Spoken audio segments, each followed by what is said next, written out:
और खबरों की शुरुआत करेंगे उत्तर प्रदेश से, जहां यूपी असेंबली में वजीर खजाना सुरेश खन्ना ने 6 लाख करोड़ से ज्यादा का बजट पेश किया है। बजट में वजीर खजाना ने 5 साल में 4 लाख रोजगार देने का वादा किया है।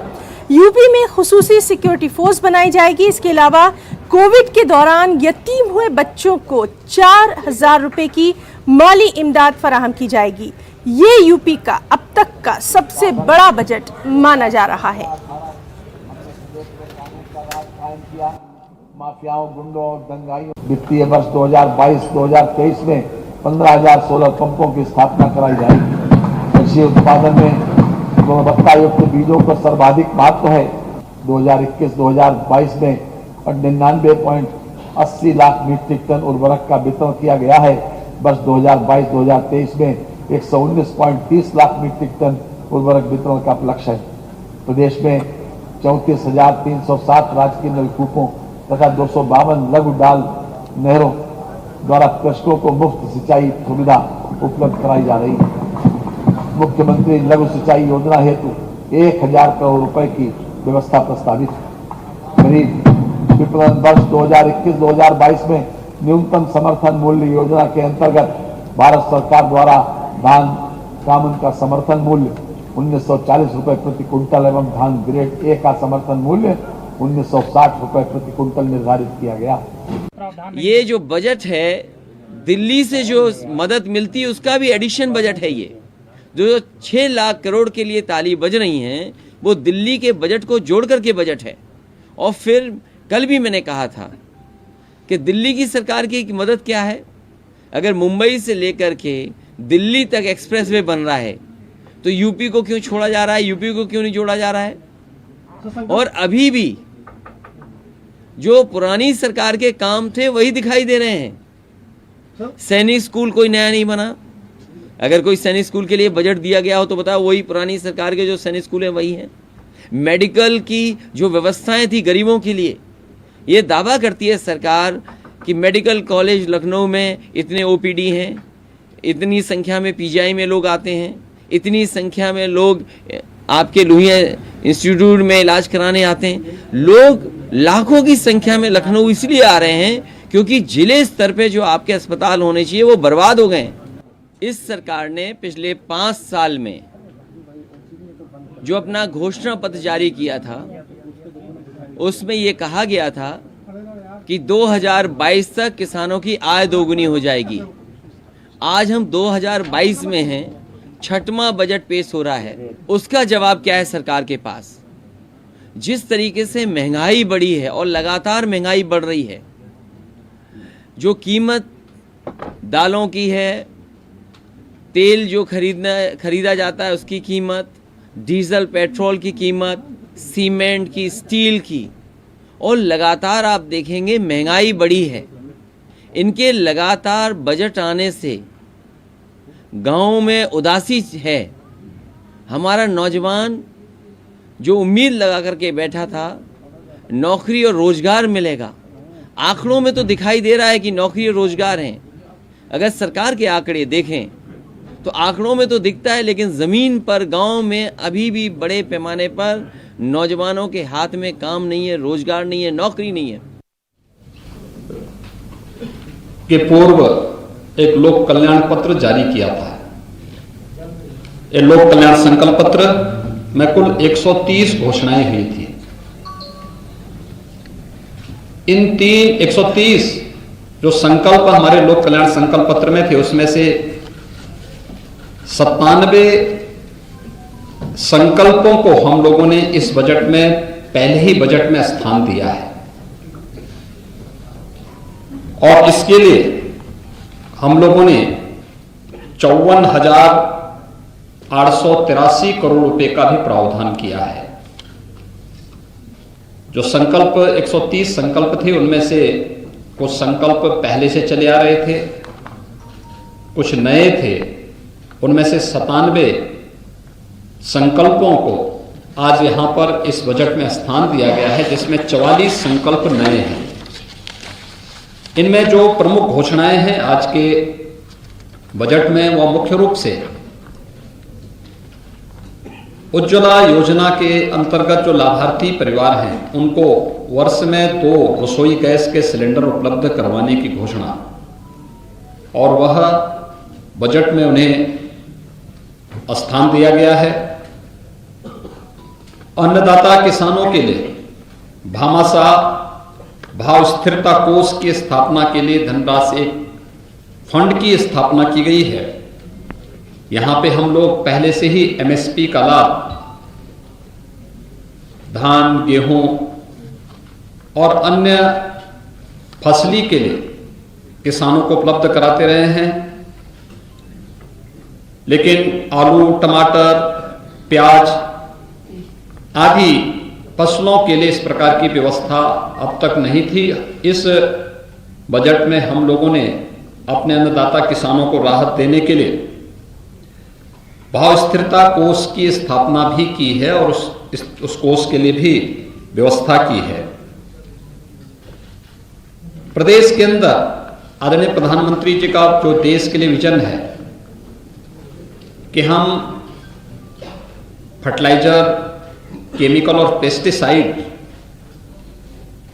में कमी लाते हुए प्राकृतिक खेती को बढ़ावा दे सकें। प्राकृतिक खेती की दिशा से उत्तर प्रदेश ने आदरणीय प्रधानमंत्री जी के मार्गदर्शन में पहले से ही अपनी कार्य योजना बनाई थी और उस कार्यक्रम के तहत यहां पे ट्रेनिंग के कुछ विशेष कार्यक्रम भी चले थे। और चलिए सीधे रुख करेंगे लखनऊ का। हमारे साथ मौजूद हैं हमारे साथी तारिक कमर। तारिक, आपसे जानना चाहेंगे इस बजट की क्या कुछ खास बातें रही हैं, क्योंकि एक जानिब जहां सरकार इसको बेहद अहम बजट करार दे रही है, वहीं दूसरी तरफ हम देख रहे हैं कि अपोजिशन और खासतौर पर अखिलेश यादव ने इस पर जमकर निशाना भी साधा है। देखिए ना, ये आप जानती हैं और नादरीन को हमेशा बताते रहे हैं हम लोग कि जब बजट पेश होता है तो जाहिर है कि बड़े रिश्तेदार लोग जो हैं उसकी कसीदा खानी करते हैं, उसकी तारीफ करते हैं, उसे अवामी बहबूद पर मुश्तमिल बजट करार देते हैं। इसे अब तक का सबसे अच्छा बजट करार दिया जाता है और इस भी इख्तिलाफ का भी ये तरीका है कि बजट में कहीं ना कहीं कोई ना कोई खामियां ढूंढी जाती हैं, उन निकात की तरफ इशारे किए जाते हैं जिनकी जरूरत थी और जिन्हें शामिल नहीं किया गया। और देखिए इस मरतबा भी ऐसा ही हुआ है कि सबसे बड़ा बजट पेश हुआ है, लेकिन कहीं ना कहीं हम ये देखते हैं कि जहाँ हुकूमत उसकी कसीदाखानी कर रही है, तारीफ कर रही है कि ये गैर मामूली बजट है, हर एतबार से अवामी बहबूद पर मुश्तमिल बजट है जिसमें किसानों को जगह दी जा रही है, ख़वातीन का ख्याल रखा जा रहा है, नौजवानों के रोजगार की बात की जा रही है और दूसरे बहुत से मसाइल हैं सनतों से लेकर और दूसरे महकमों तक जिनकी बात की जा रही है। लेकिन देखिए हिज़्ब इख्तिलाफ ने भी जिन नुकात पर बात की है, जो मौज़ूआत उठाए उनको नजरअंदाज नहीं किया जा सकता है। कुछ स्कीमें ऐसी थी जो पहले से चल रही थी, कुछ तारिक, आपसे हमारी बातचीत जारी रहेगी। आइए सीधे हम सुनते हैं कि इस वक्त वज़ीर आला योगी आदित्यनाथ क्या कुछ कह रहे हैं। किसानों की दृष्टि से अन्य जो तमाम घोषणाएं की हैं, जो इस बजट में हम लोगों ने इसे स्थान दिया है, जो प्रस्ताव दिए हैं, उसमें एमएसपी का लाभ हमारे अन्नदाता किसानों को प्राप्त हो सके, इसके लिए बजट का प्रावधान, सिंचाई की अवशेष परियोजनाओं को आगे बढ़ाने के साथ ही 1000 करोड़ रुपए की लागत से लघु सिंचाई की परियोजनाओं को पूरा करने के लिए भी एक विशेष प्रावधान इसमें दिया गया है। निषाद राज बोर्ड सब्सिडी योजना के अंतर्गत नाविकों के लिए नाव खरीद के लिए 40% तक सब्सिडी उपलब्ध करवाने की भी योजना हम लोगों ने इसके साथ ली है और प्रदेश के अंदर गरीब कल्याण योजना के अंतर्गत एक गरीब कल्याण कार्ड भी जारी करने के लिए संपूर्ण परिवार सर्वेक्षण योजना को भी हम लोगों ने लिया है, जिससे पता लग सके कौन परिवार ऐसा है कि जो योजनाओं में केंद्र और प्रदेश सरकार की योजनाओं से भी वंचित रह गया है और फिर उसके लिए एक स्पेशल स्कीम चलाना है। दूसरा, प्रदेश के अंदर रोजगार के सृजन और स्वरोजगार के सृजन के लिए हर परिवार का एक व्यक्ति सरकारी नौकरी, रोजगार या स्वतः रोजगार के साथ जुड़े, इसके सर्वेक्षण के कार्यक्रम को भी हम लोगों ने इस बजट में स्थान दिया है। एमबीबीएस और पीजी की सीटें पिछले 5 वर्षों के अंदर प्रदेश के अंदर दुगनी हुई हैं। इसको दोगुनी करने के लिए, इसको उससे भी ज्यादा करने के लिए हम लोगों ने बजट में प्रावधान किया है। अयोध्या में इंटरनेशनल एयरपोर्ट की स्थापना करने के लिए भी आवश्यक धनराशि की व्यवस्था इसमें की गई है। प्रदेश के अंदर वे असेवित जनपद जहां पे मेडिकल कॉलेज का निर्माण की कल्पना कोई सोचता भी नहीं था, बिजनौर, कुशीनगर, सुल्तानपुर, गोंडा, ललितपुर, लखीमपुर खीरी, चंदौली, बुलंदशहर, सोनभद्र, पीलीभीत, औरैया, कानपुर देहात, कौशाम्बी और अमेठी, वहां पर भी उसके लिए बजट का प्रावधान इस बजट में हम लोगों ने किया है। बुजुर्ग पुजारियों के लिए, संतों के लिए और उस तबके के लिए जो अब तक उपेक्षित था, एक पुरोहित कल्याण बोर्ड के गठन की कार्रवाई और उसके माध्यम से पुरोहित्य कला को आगे बढ़ाने के साथ साथ उनके समग्र विकास और प्रोत्साहन के लिए भी एक बोर्ड के गठन के कार्यक्रम को भी हम लोगों ने इसमें लिया है। तो एक बार फिर से हम रुक करना चाहेंगे, हमारे साथी तारिक कमर लगातार लखनऊ से हमारे साथ मौजूद हैं। तारिक, अभी हम सुन रहे थे कि वज़ीर आला योगी आदित्यनाथ बता रहे थे कि इस बजट में क्या कुछ खास है। आपसे हम ये जानना चाह रहे थे कि सबसे अहम ये है कि कोविड के दौरान जो बच्चे यतीम हो गए थे उनके लिए 4000 रुपए की माली इमदाद का भी ऐलान किया गया है। इसके अलावा क्या कुछ खास? जैसा कि आपने सुना भी और दिखाया भी नागरिक को कि देखिए जो प्रधान जमात है उसके चाहे वज़ीर आला हो या दूसरे अहम लीडर हो, अहम वज़ीर आला हो, उनका जो कुछ मानना है वो यही मानते हैं कि जो अब तक का बजट है वो सबसे बड़ा बजट है और सबसे बेहतर बजट है और उसमें हर तबके की नुमाइंदगी को मखसूस तौर पर देखा गया है। चाहे वो किसानों की बात हो, चाहे प्रधानमंत्री किसान सम्मान निधि के हवाले से किसानों की मदद का मामला हो, एक्सप्रेस वाला प्रदेश कहे जाने की बात हो और हवाई अड्डों वाला प्रदेश कहे जाने की बात हो, ख्वातीन के तहफ़्फ़ुज़ की बात हो, ख्वातीन को रोजगार देने की बात हो, ख्वातीन को पीएसी बटालियन की तशकील के हवाले से रोजगार फराहम करने की बात हो, साइबर हेल्प डेस्क के हवाले से बात करते हैं। देखिए मौजूदात बहुत से हैं, लेकिन बुनियादी बात यही है कि कहाँ पर बेहतर किया गया है और जो हिज़्ब इख्तिलाफ का अपना मानना है वो यही है कि ये बजट जो है ये कहीं से आवाज़ उनको नजर नहीं आता है। देखिए एक रिवायत भी रही है, आप देखिए माजी से हाल तक खत्म जी, तो काफी अहम रहेगा कि अब इस पर जो अपोजिशन है उनकी तरफ से क्या कुछ बयानात सामने आते हैं। बहुत बहुत शुक्रिया तारिक कमर आपका तमाम तर तफसीलात के लिए। यहाँ रुकना चाहेंगे एक छोटी सी ब्रेक के लिए, चल लौटेंगे।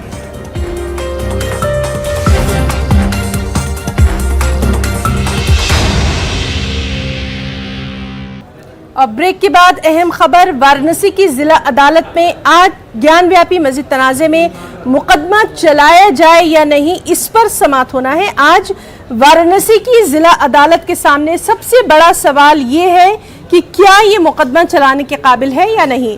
डिस्ट्रिक्ट जज A.K. विश्वेश की अदालत आज इस मामले की समाअत करेगी। अदालत मुस्लिम फरीक के मुतालबे पर पहले समाअत करके आज इस मामले में फैसला दे सकती है। इसके अलावा सर्वे रिपोर्ट, तस्वीर या वीडियो से मुतल्लिक हिंदू फरीक के मुतालबे पर भी जिला अदालत में बहस हो सकती है। अदालत ने दोनों फरीकैन को कमिश्नर की कार्रवाई पर एतराज़ात दाखिल करने के लिए 1 हफ्ते का वक्त दिया है।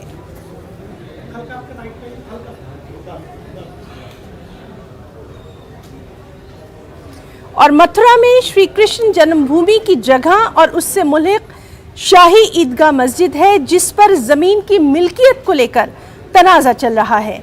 इस तनाज़े पर मथुरा के सिविल जज सीनियर डिवीजन अदालत में आज समाअत हुई। अदालत ने तमाम फरीकों को अर्ज़दाश्त पर जल्द जवाब दाखिल करने का हुक्म दिया।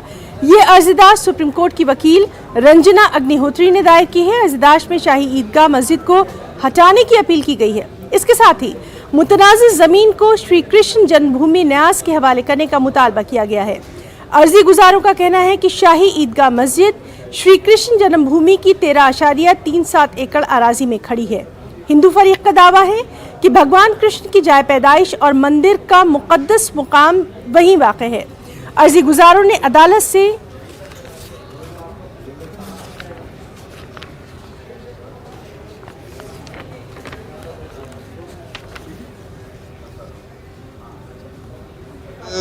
जो लगभग 2 साल पहले सिविल सूट उनका खारिज हुआ था, तो आज उसकी सुनवाई थी, आज वो दायर किया गया। तो अभी तो उसमें शुरुआत है उसकी, पहले वो हमें कॉपी देंगे, कॉपी के बाद में हम अपना जो उन्होंने बिंदु उठाए होंगे उनका हम बिंदुवार जवाब देंगे, अपना डब्ल्यूएस दाखिल करेंगे। तो आज तो मात्र शुरुआत है उनकी। एक आज सुनवाई के रूप में खाली ये था कि आज उनका मुकदमा अब सुना जाएगा, इतना है। कौन सी डेट पड़ी उसमें आज? 1 जुलाई सभी और लगी हुई है उसमें, तो वो भी 1 जुलाई में सुनवाई हो जाएगी। हमारा तो कहना ये है कि जहाँ देखिए मथुरा एक बहुत सौहार्दपूर्ण नगरी है, जहाँ भव्य मंदिर बना हुआ है, पूजा अर्चना जारी है, यहाँ साई मस्जिद ईदगाह बनी हुई है, वहाँ 5 वक्त की नमाज और अन्य धार्मिक कार्यक्रम जारी रहते हैं हमेशा। रास्ते अलग हैं, सीमाएं अलग हैं, कोई विवाद ना पहले था ना कभी है, स्थानीय स्तर पर तो विवाद है नहीं। कुछ बाहरी लोग 2020 में आए, उन्होंने मुकदमा दायर किया, उनका मुकदमा खारिज हुआ, तब उनकी देखा देखी कुछ स्थानीय लोग भी इसमें वादी बनकर आए। लेकिन आज भी आप देख लीजिए, बाहरी लोगों की संख्या मुकदमों की ज़्यादा है। स्थानीय लोग तो उसमें क्या 2 लोग वादी के रूप में 2 मुकदमों में हो सकते हैं, लेकिन बाहरी लोग जिनका कोई अधिकार, ना तो वो ट्रस्ट के सदस्य हैं, ना वो सेवा संघ के सदस्य हैं, और ना वो साई मस्जिद के सदस्य हैं, इसमें तो वो किस अधिकार से आए हैं यहाँ पे? ये अभी तक जो पत्रावलियाँ हैं, अभी तक तो उनमें ऐसा कोई कागज़ दस्तावेज पत्रावलियों पर नहीं है। अब उन्होंने कहाँ दाखिल किया है, अगर उसकी वो कॉपी हमें देंगे तो फिर हम अपना प्रमाण साक्ष्य के साथ में अपने कागज दाखिल करेंगे। एक और अहम खबर, मस्जिदों और तारीखी इमारतों पर जारी तनाज़े के बीच कर्नाटक के साबिक वज़ीर आला HD कुमारस्वामी ने सवाल किया है। उन्होंने पूछा है कि क्या टीपू सुल्तान के जरिए मंदिरों को अतिया करदा जमीनों पर अगर मुसलमान दावा पेश करेंगे तो उन्हें ये जमीनें वापस कर दी जाएंगी। श्रीरंगापट्टनम मस्जिद पर हिंदू तंजीमों के जरिए दावा पेश किए जाने पर JDS ने अपना मौक़िफ़ साफ कर दिया है। उन्होंने वाज़ेह किया कि अवाम की फलाह बहबूद पर तवज्जो दी जानी चाहिए। कुमारस्वामी ने मजीद कहा कि इस तरह के मुद्दे मुल्क के मुस्तकबिल के लिए बेहतर नहीं है। ನಾಳೆ ಹೇಳ್ತಾರೆ ಕೆಲವು ಹಿಂದೂ ದೇವಸ್ಥಾನಗಳಿಗೆ ಟಿಪ್ಪು ಕಾಲದಲ್ಲಿ ಭೂಮಿ ದಾನ ಮಾಡೋನಲ್ಲ, ಅವರಿಗೆ ಕನಸಿಗೆ ಬರ್ತದೆ ಈಗ ಆ ಸಮಾಜಕ್ಕೆ, ಆಗೆಲ್ಲ ಭೂಮಿಯಾಗ ವಾಪಸ್ ಕೊಡ್ತೀರಾ? ಕೇಳಲಿಕ್ಕೆ ಬಯಸ್ತೀನಿ, ಹೆಸರು ಹೇಳೋದಿಲ್ಲ. ಹಲವಾರು ಹಿಂದೂ ದೇವಸ್ಥಾನಗಳಿಗೆ ಟಿಪ್ಪು ಕಾಲದಲ್ಲಿ ಯಾವ್ಯಾವ ರೀತಿಯಲ್ಲಿ ಆ ಒಂದು ನಮ್ಮ ಹಿಂದೂ ದೇವಸ್ಥಾನಗಳಿಗೆ ಅವರು ಉಡುಗೊರೆ ಕೊಟ್ಟಿದ್ದಾರೆ, ಯಾವೊಂದು ಭೂಮಿಗಳನ್ನು ಕೊಟ್ಟಿದ್ದಾರೆ, ಅದೆಲ್ಲವನ್ನಾಗಿದ್ದರೆ ಅವರು ವಾಪಸ್ ಕೇಳ್ತಾರೆ. ಕೊಡ್ತಕ್ಕಂಥ ಪರಿಸ್ಥಿತಿ ಆ ರೀತಿ ವಾತಾವರಣ ನಿರ್ಮಾಣ ಆದರೆ ಆಗೇನು ಮಾಡ್ತೀರಿ? ಅದರಿಂದ ಈ ವಿಷಯ ಸ್ವಲ್ಪ ದಿವಸ ಬಿಡಿ, ಜನರ ಬದುಕನ್ನು ನೋಡಿ. ಈಗ ತಾನೇ ಕೋವಿಡ್ನಿಂದ ಹೊರಗೆ ಬಂದಿದ್ದೀವಿ, ಹಲವಾರು ಕುಟುಂಬಗಳ ಪರಿಸ್ಥಿತಿ ಏನಿದೆ ಅರ್ಥ ಮಾಡ್ಕೊಂಡು ಆ ಜನರ ಬದುಕನ್ನು ಕಟ್ಟಲಿಕ್ಕೆ ನೋಡಿ, ಬದುಕನ್ನು ಹಾಳು ಮಾಡಬೇಡಿ. और सीधे रुख करेंगे बेंगलुरु का। हमारे साथ मौजूद है हमारे साथी रऊफ हल्लूरू। रऊफ, आपसे जानना चाहेंगे, जिस तरह की अब ये सियासत देखी जा रही है उसको ख़त्म करने के लिए HD कुमारस्वामी ने जो ये बयान दिया है, किस तरह से उसको देखा जाएगा? जी देखिए, HD कुमारस्वामी का ये बयान काफी अहम है, क्योंकि रियासत कर्नाटक में 2 मकामात मंगलूर और श्रीरंगपट्टनम में मौजूद तारीखी मस्जिदों के सिलसिले में हिंदू तंजीमें ये दावा कर रही हैं कि यहाँ पुराने मंदिर मौजूद थे या मंदिर के निशानात बाक़ियाजात मौजूद हैं। ये दावा चंद हिंदू तंजीमें कर रही हैं, तो इस पर सियासत हो रही है और तनाज़ा पैदा हुआ है और गैर ज़रूरी तशवीश का माहौल भी रियासत में देखने को मिल रहा है। तो कुमारस्वामी ने कहा कि ये सियासत यहीं पर ख़त्म होनी चाहिए, क्योंकि कोरोना वबा के बाद अभी जिंदगी संभल रही है, तो जिंदगी बनाने की तरफ, जिंदगी को बेहतर बनाने की तरफ तवज्जो देने की जरूरत है। इस तरह की सियासत से कुछ भी हासिल होने वाला नहीं है। ये बात JDS के सरबराह HD कुमारस्वामी ने ये बात कही है। तो यहाँ पर हम देख रहे हैं कि ये तनाज़ात जो हैं रियासत में तशवीश का सबब कहीं न कहीं बने हुए हैं। जी रऊफ, बहुत बहुत शुक्रिया आपका तमाम तर तफसीलात के लिए।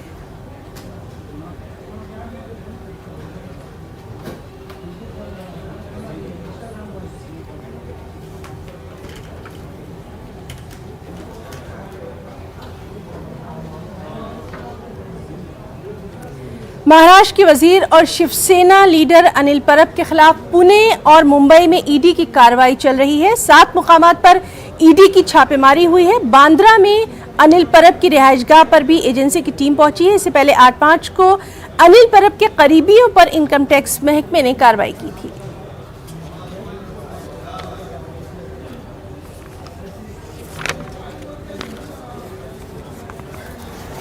अब लोगों ने मन बना लिया है।